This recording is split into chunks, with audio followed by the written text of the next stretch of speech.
Okay, we're going to remove and or install new RAM in this computer. First of all, we need to disconnect all cables from the rear and place the computer to a convenient height on a table or workbench.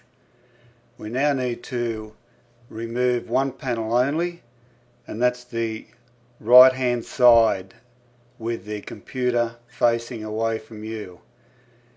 In the video you'll see both panels being removed.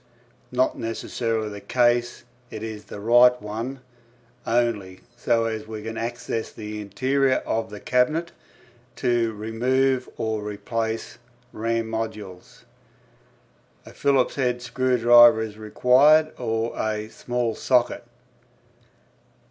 Remove the two screws now, and then so as to remove the panel you will need to just firmly grasp it and pull them back towards you so as to release the catches.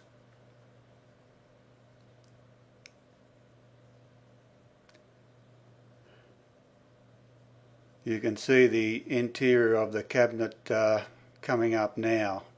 Probably a good idea also to ensure you have a static electricity wrist strap on so as not to, for want of a better term, zap out any components, and perhaps vacuum out the interior of the cabinet as well. Two little clips on either end of the module. You can see in the clip here, release those clips and that will pop up the module so as you can easily pull them out.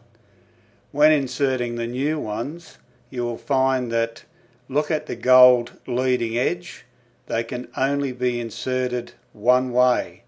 Don't force them, gently put pressure on the middle and or either end and the clips will pop into place.